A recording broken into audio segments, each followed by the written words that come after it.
Je m'appelle Ansman Kamara. Vous avez quel âge? Je suis né le 15 août 1966 à Beila. Votre profession? Fonctionnaire de police. Où vous êtes domicilié? Je suis logé à Kagbelen Plateau. Vous avez dû, ou vous connaissez peut-être certains accusés, et vous avez vu défiler ici les parties civiles, ou certaines, je ne sais pas, est-ce que vous avez des liens avec certains parmi eux? Merci, Monsieur le Président. Avant de commencer ma déposition, je voudrais profiter de votre micro pour souhaiter mes condoléances aux disparus. Bon, d'abord, est-ce que vous avez des liens avec La plupart des accusés sont des collègues. Des collègues. Est-ce qu'il y a des liens de parenté? Pas de liens de parenté, non. On s'est connus dans les forces de défense et de sécurité. Est-ce qu'il y a des liens de subordination? Ah, ils sont tous des chefs à moi. Ils sont tous? Ils étaient tous des chefs à moi au moment des faits. Présentement, est-ce qu'il y a des liens de subordination entre vous? Non. Vous travaillez pour eux ou bien certains d'entre eux travaillent pour vous? Non, mon statut actuel a dépassé ça. Les parties civiles que vous connaissez dans cette procédure, est-ce qu'il y a des liens de parenté entre vous et certains d'entre elles? Je n'en connais même pas. Alors, on va vous faire prêter le serment du témoin. Ok. Vous comparaissez devant ce tribunal en tant que témoin dans cette affaire. Oui. Et le témoin, c'est celui qui a vécu les faits. Okay. Ou celui qui a entendu dire certaines choses. Ça dépendra de l'appréciation du tribunal. Okay. C'est ça le témoin. Oui. Et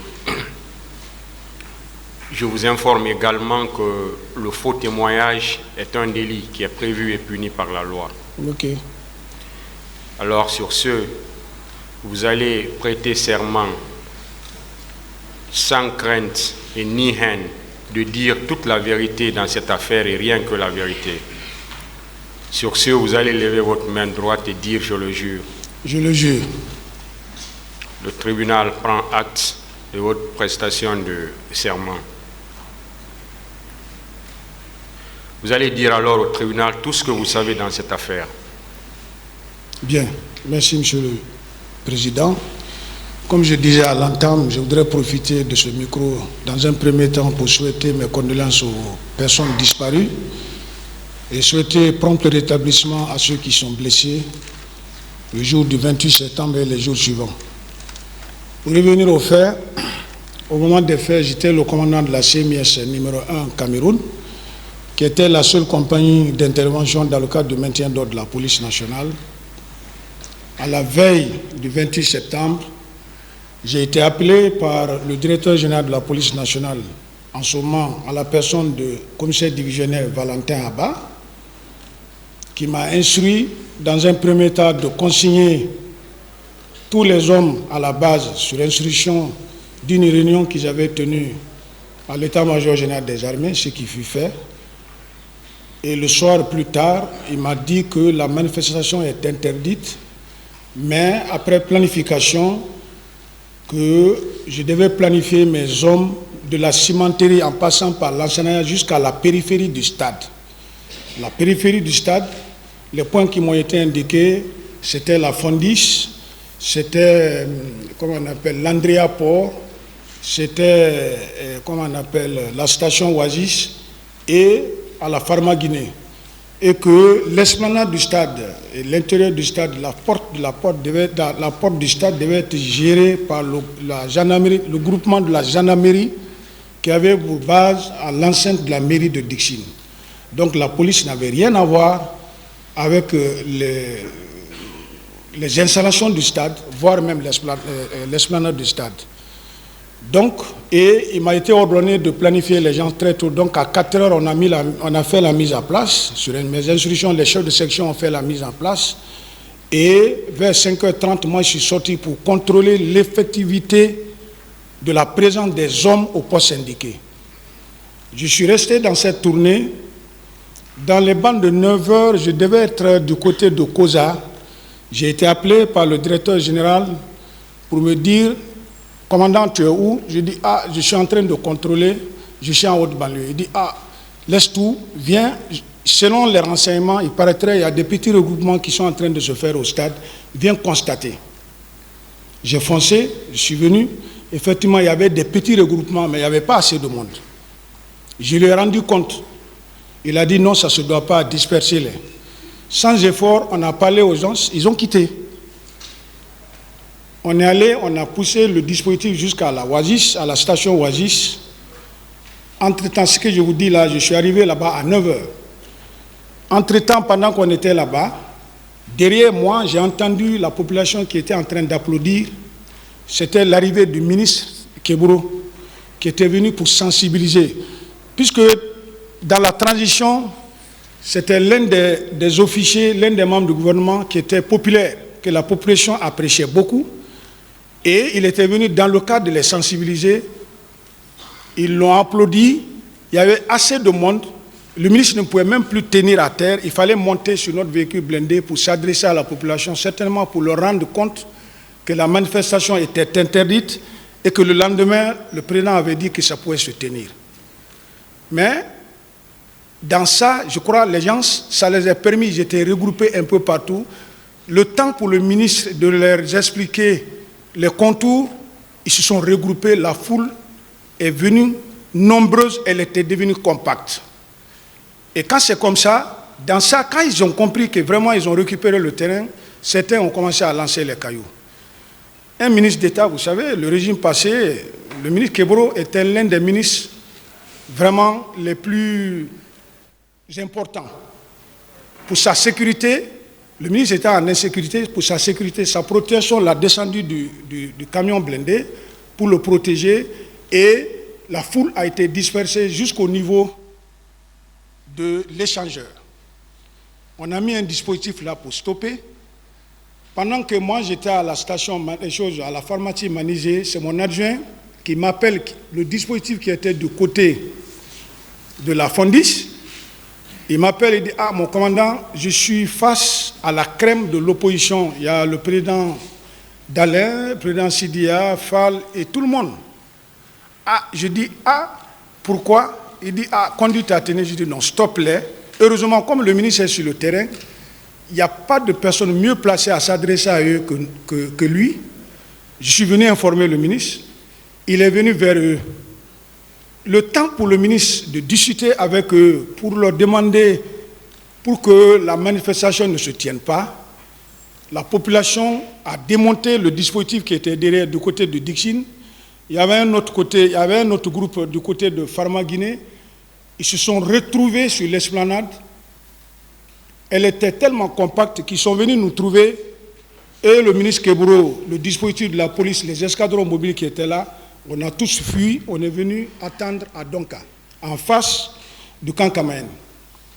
Parce que vous n'êtes pas sans savoir, en matière de maintien d'ordre, quand la foule est compacte, même si vous avez les moyens de la dégager, il faut replier parce qu'en exerçant la force, les plus forts vont piétiner les plus faibles, ça peut amener des dégâts, des blessures, voire même des morts. Donc nous avons replié. Autant pour nous de recevoir des instructions ou leur laisser, puisque déjà, à partir du moment déjà qu'ils ont chassé les forces de l'ordre, c'est déjà une infraction, ils commettent, après on va constater. Vers les 13h, on a vu encore le ministre venir. La route de la Fondis jusqu'à l'esplanade, à la rentrée du stade, tout était barricadé. Mais avec des obstacles qu'une seule personne ne pouvait pas. Il a fallu même nos camions blindés, les Mamba, pour dégager certains obstacles. Donc presque on a perdu plus d'1 heure de temps, on est en train d'enlever les obstacles, parce que le ministre Keburo est venu dire de libérer la route pour permettre aux gens de circuler. Pendant qu'on était en train de dégager la route, on a réussi, à peine qu'on est arrivé sur l'esplanade du stade. Vous avez vu, il y a un studio photo Star qui était là en ce moment. Je ne sais pas si elle existe maintenant ou pas. À peine que moi, mes unités, on arrivait là, ça coïncidait à l'arrivée des militaires. J'ai vu 2 camionnettes de l'armée. Vous savez, la présidence, la protection du président Dadis, ils avaient 2 camionnettes Toyota, très bas. Les agents s'asseyaient dos à dos. Ça pouvait prendre autant. J'ai vu 2 de ça, plus un véhicule de commandement. Je ne sais pas qui commandait. Les agents sont descendus, ils sont rentrés dans le stade. Entre-temps, j'ai vu le commandant Toumba qui venait seul. J'ai entendu ici dire que j'ai vu qu'il est militaire, d'accord, mais je l'ai vu venir à pied, mais en foulée, c'est-à-dire à pas géant, pour rejoindre les autres, mais ça trouvait déjà, les éléments qui sont venus dans le camion étaient déjà rentrés dans le stade. Mais ça fait déjà des coups de sommation. Et puisque nous-mêmes, les moyens lacrymogènes qu'on avait étaient finis, et on était désarmés, nous-mêmes on s'en sentait en danger. J'ai pris tous les éléments parce que moi, ma compagnie, tout le monde n'était pas avec moi. La brigade qui était avec moi, je les ai pris, on est rentré au commissariat spécial du stade. Je dis, là où nous sommes là, notre mission est terminée. Là où les militaires débarquent, ou surtout où il y a les armes, on ne peut pas. Donc, on est rentré là. C'est là où on est resté. Les militaires sont rentrés. Il y a eu des tirs. Quelque temps après, j'étais arrêté à la sortie du commissariat spécial du stade. J'ai vu le commandant Toumba venir avec des leaders protégés, venir les embarquer blessés, venir les embarquer. Je ne savais pas où il les amenait en ce moment-là. Je ne peux pas dire qu'il les envoyait parce que je n'ai pas communiqué avec lui. C'est ici que j'ai appris qu'il les envoyait à la clinique. Mais réellement, il était en train de les protéger. Ils étaient dans ses mains. Ils n'étaient pas menacés. Suivi après du ministre Kebro aussi, qui avait certains leaders, y compris le président de l'UFDG. Ils sont partis. Nous étions là. Après, tout le monde a quitté. Il y a eu un silence de mort. J'ai cherché à joindre le directeur général, M. Valentin, à travers le numéro du chef de cabinet Toupou, parce que j'ai essayé le DG, ça ne passait pas. Je suis passé par le chef de cabinet, je dis où vous êtes. Il me dit qu'ils sont au camp Samori, ils sont au PC. Parce que je crois qu'il y a un poste de commandement qui avait été installé, où les chefs de corps se retrouvaient pour suivre les événements en direct. Et les radios privées venaient d'être créées, donc on pouvait suivre en direct ce qui se passait. J'ai dit, tout travail cessant, dit au DG de venir constater ce qui se passe maintenant au stade et il va rendre compte à qui de droit. Aussitôt, ils sont venus, parce que nous, on n'a pas pu rentrer dans le stade, mais le stade annexe, la rentrée principale du stade annexe, il y a des gens qui étaient fracturés, ils étaient blessés, ils se débrouillaient, il fallait les porter assistance. C'est ainsi, la Croix-Rouge est venue, ils avaient commencé à ramasser, le DG est venu, on les a accompagnés, ils ont constaté les faits, on est rentré dans le stade, c'est là-bas, moi-même j'ai vu des blessés, j'ai vu certains morts de mes yeux, et nous sommes sortis, ils sont partis. Mais nous, nos dispositifs, on n'a pas démonté en haute banlieue. La brigade qui était avec moi, parce que j'étais avec 2 groupes d'intervention, de 5-5, ça fait 10, nous sommes rentrés à la base. Pour aller gérer, parce qu'il y avait des raflés qu'on avait emmenés à ma base. Pour aller gérer et essayer de contrôler les autres, de ne pas quitter à leur poste, parce que déjà la situation était dans les mains des militaires. C'est là-bas, moi, ma mission s'est arrêtée, je n'ai plus rien suivi après. Voilà, Monsieur le Président, c'est ce que je sais.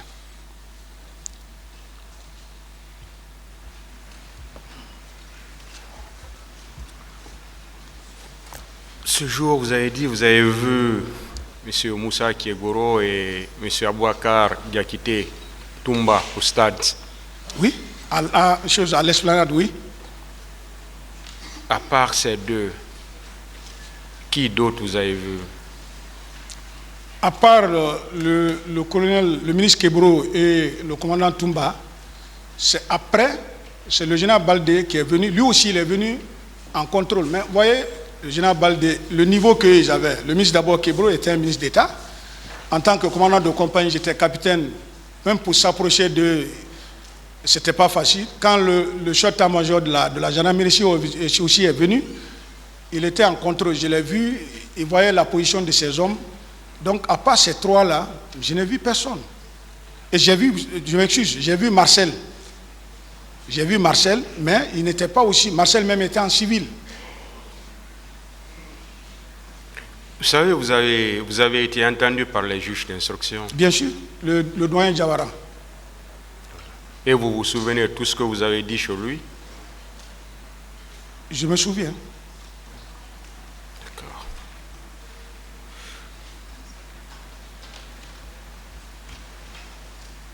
Quand vous avez vu M. Toumba, M. Aboubakar Sidiki, moi Aboubakar Diakité dit Toumba, Oui. qu'est-ce qu'il faisait?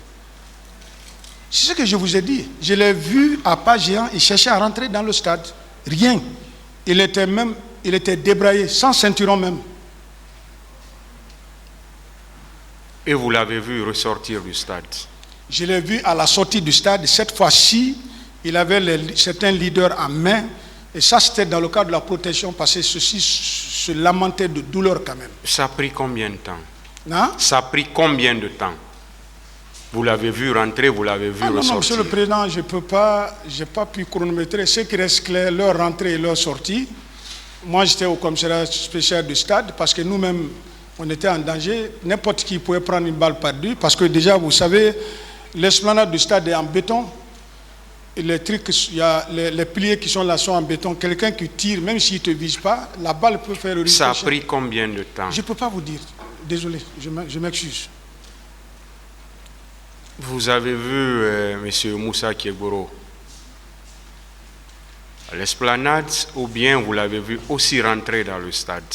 Non, le matin, ce que je vous ai dit, il était à l'esplanade, mais il est rentré au même temps que les autres. Ils sont rentrés à l'intérieur avec ces hommes. Ces hommes, il était avec qui quand vous dites ces hommes? Ces hommes, les choses, comment on appelle, la protection, sa protection, ceux qui étaient, la brigade qui était avec lui. Quelle brigade? Vous devez vous souvenir du nom de cette brigade. Quelle Non, brigade? c'est les services spéciaux. On les appelait les services spéciaux. Il était avec un groupe mixte, police-gendarmerie. Il est rentré avec ceux-ci dans le stade. Oui. Vous l'avez vu? Oui, ils sont rentrés au stade, oui. Et vous les avez vus ressortir encore? J'ai vu le ministre sortir, ouais, avec des blessés. Ça a pris combien de temps? Bon, Monsieur le Président, ce temps-là, il est sorti au même temps que Toumba. Ils avaient tous des blessés qu'ils envoyaient. Donc, je peux pas vous dire 1 heure, 2 heures, 3 heures de temps. Et vous avez vu M. Marcel? Qu'est-ce qu'il faisait? Je l'ai vu une seule fois, c'était à la rentrée. Marcel aussi, je l'ai vu avec rien. Je l'ai vu avec rien, sincèrement. Vous avez dit qu'il était en civil. Je l'ai vu en civil. Comment il était habillé alors?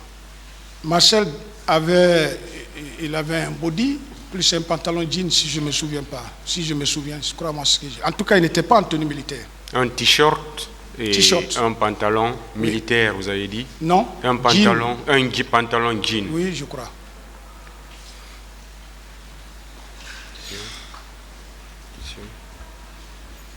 Vous dites que vous avez vu 2 camionnettes. 2 camionnettes. Oui. Qui était dans ces camionnettes? C'était des jeunes militaires habillés. Ils étaient en tenue correcte. Et qu'est-ce que vous les avez vus faire? Non, les camions sont venus, se sont arrêtés sur l'esplanade. Ils sont descendus, ils sont rentrés dans le stade. Sincèrement, sur l'esplanade, je n'ai pas vu de violence. C'est à l'intérieur. Et puisque moi, je ne sais pas, je n'étais pas rentré à l'intérieur, je ne peux pas vous dire ce qui s'est passé. Vous étiez là tout ce temps. Vous n'étiez pas parti. Est-ce que vous avez entendu des tirs dans le stade? Mais c'est ce que dès qu'on a débarricadé et qu'on est arrivé en face du studio photo Star, c'est les coups de sommation, nous, qui nous a fait rentrer au commissariat urbain et au commissariat spécial du stade. Parce que, en ce moment, j'ai dit à mes hommes, nous, notre mission s'arrête ici, parce que nous-mêmes, notre vie est en danger. Qui a fait ces tirs de sommation? Je ne peux pas vous dire c'est pour je dirais c'est les militaires, mais je ne peux pas dire tel militaire. Parce que les militaires que moi je connaissais, eux, je ne les ai pas vus armés. Mais les enfants qui sont venus, moi je les connais. Est-ce que c'est ce groupe qui est venu dans les camionnettes? C'est ce groupe qui est venu dans les camionnettes? C'est possible parce qu'ils sont descendus tous en courant, en rentrant. Vous étiez là, vous les avez vus. Est-ce que c'est ce groupe qui a fait ça? Non, je ne sais pas. Quand je dis j'étais là, mais dire que je les ai vus tirer, parce que déjà, c'est quand ils sont rentrés, c'est à l'intérieur du stade où on a entendu des sommations, pas sur l'esplanade. Personne n'a tiré sur l'esplanade. Est-ce que c'est quand ce groupe est rentré que vous avez commencé à entendre les tirs? Oui, oui. Ce groupe de militaires, bien sûr. Bon, en tout cas, c'est quand tous les militaires là sont venus que j'ai entendu des coups de feu, et ça tirait, et puis nous, on était tous effrayés, oui. Est-ce que ce groupe de militaires, vous avez vu ce groupe de militaires au même moment que M. Aboubakar Diakité, dit Toumba et M. Marcel? Non, d'abord, ils ne sont pas venus du même côté. Toumba est venu du côté de l'université Marcel est venu du côté Dixine Bora, c'est-à-dire vers l'échangeur, vers la station là, mais ils n'étaient pas ensemble. Et ce groupe de militaires? Ce groupe de militaires là, ça je ne sais pas. Le camion est venu, ils sont descendus, ils sont partis, mais celui qui était dans le camion, je vous dis déjà, Monsieur le Président. Et qui est rentré le premier dans le stade parmi ces trois? C'est les enfants. C'est ceux qui ils étaient en tenue correcte là, qui sont rentrés les premiers. Oui, quand ce groupe est rentré, qui est rentré après?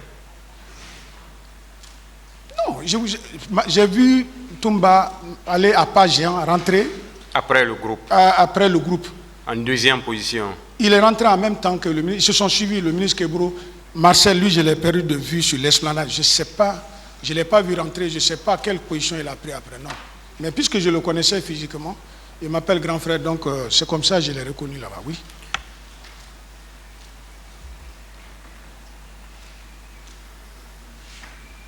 Ministère public, des questions.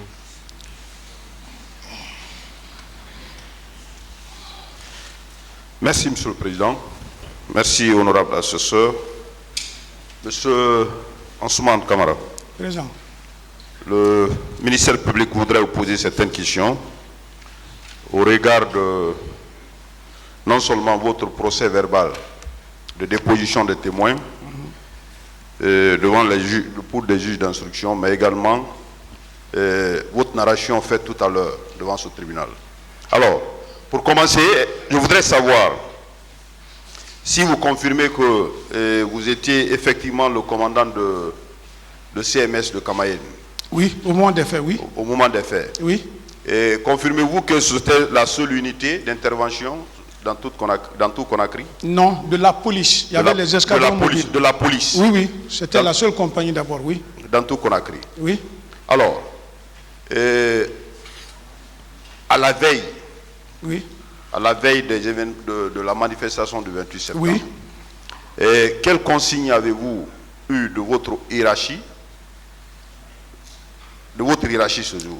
C'est ce que je venais de dire tout à l'heure. Les consignes que nous avons reçues, dans un premier temps, c'était de consigner tout le monde à la base. Et après, j'ai reçu les instructions que non seulement la manifestation était interdite, mais nous, on n'avait pas... La planification était faite de façon que nous, je devais planifier mes hommes de la cimenterie en passant par l'Ansanaya jusqu'à la périphérie du stade. C'est cette planification que je viens de vous dire là. C'est ce que j'avais reçu des consignes de la part du directeur général. La consigne était que vos éléments soient dans votre unité, n'est-ce pas? Si je comprends très bien. Oui, oui. Alors, vous venez encore de dire que vous avez été planifié sur quel itinéraire? Je peux, là? Oui, oui. Voilà, vous savez, nous sommes des unités de maintien d'ordre. En principe, le 28 septembre, que la manifestation soit autorisée ou non autorisée, nous, on devait sortir soit pour encadrer ou pour interdire. Quand je vous dis consigne, puisque déjà, il y avait d'abord la transition, tout le temps, on était en alerte, les gens, on avait toujours les consignes de garder les gens en alerte. Mais puisque c'est nous qui devons être déployés, le DG était au PC. Après leur réunion, il a été dit que c'est la police, les escadrons mobiles et les CMS qui devaient encadrer ou interdire la manifestation. Voilà la planification que j'ai reçue, c'est ce que je vous ai dit. Quand on a eu ça, on a fait la planification, c'est ce que je viens de vous dire. Alors, il était question que vous soyez où? Quand vous avez fait la planification, où votre unité devrait être? Je ne sais pas, maître, c'est ce que je vous ai dit. J'ai commencé le premier groupe, on a commencé la planification au rond-point de la cimenterie. Vous descendez, ça c'est la route de Prince, vous descendez sur l'autoroute Fidel Castro à Lansana, parce que Conakry, la densité, en tout cas en termes de manifestation ou de violence, s'arrêtait à ce niveau, ce n'était pas encore arrivé à Kagoulé. Donc c'est de là-bas. De là-bas maintenant, les carrefours importants. De là-bas, encore 5, Wanindara et jusqu'à l'Andrea, à la Fondis et à la Pharma Guinée, plus l'échangeur, c'est là-bas qu'on avait planifié. Alors,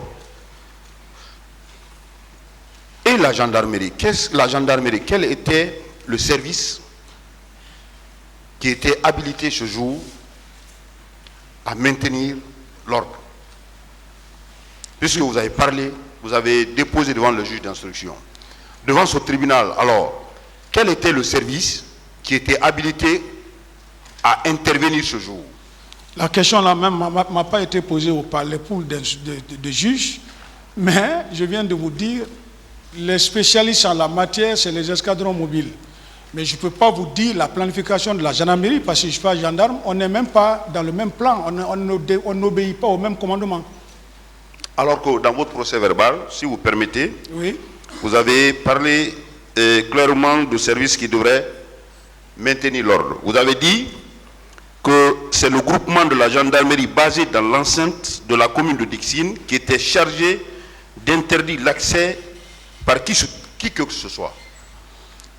Alors, je voudrais savoir si vous confirmez ces déclarations et de qui vous tirez ces consignes.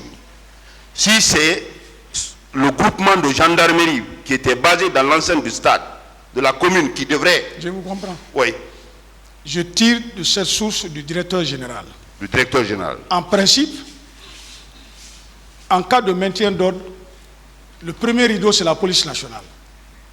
Si les gens savaient pour destination le stade, c'est nous qui devrions être au stade. Mais ce jour, on a été instruit de planifier comme ce que je vous ai dit. Et puisque le groupement mobile avait pour base, c'est-à-dire leur direction, c'était à l'enceinte de la commune de Dixine. On les a dit, la petite brigade qu'ils ont, pour permettre, parce que Conakry était vaste et on n'avait pas autant d'effectifs, pour permettre aux autres unités de cerner la ville. Donc certainement, c'est du DG qu'on m'a dit, le directeur général qui m'a dit de ne pas planifier à ces endroits-là, que c'est le groupement mobile d'intervention qui doit être là-bas. Donc si je comprends bien, pour la gendarmerie, il n'était permis qu'au groupement qui était basé, de la gendarmerie qui était basé à Dixine, pas autre service de la gendarmerie. Non. D'après le DG, la planification qui a été faite. Non, je ne sais pas si vous me comprenez. Je comprends très bien. Souvent, en maintien d'ordre, les CMS évoluent avec les escadrons mobiles. Le groupement mobile d'intervention n'est pas une unité d'intervention en tant que telle de la gendarmerie. C'est leur direction. Le groupement d'intervention commande tous les escadrons. Les CMS, dans leur planification, ce jour-là, quand on nous a chassés et qu'on a fui, on est venu, donc on était donc avec les escadrons mobiles. Monsieur Ansoumane, ma question elle est très précise. Oui. Et cette déclaration vient de vous. Vous avez dit que pour la gendarmerie, vous avez reçu consigne que c'est le groupement de la gendarmerie basé dans l'enceinte de la commune de Dixine qui était chargé d'interdire l'accès par qui que ce soit. Donc ça veut dire clairement que c'était le seul groupe qui était habilité dans le corps de la gendarmerie à empêcher ce mouvement, oui ou non? Oui, maître, ce jour-là, oui ou non? Oui, alors, je vais vous dire... Très bien, on peut évoluer.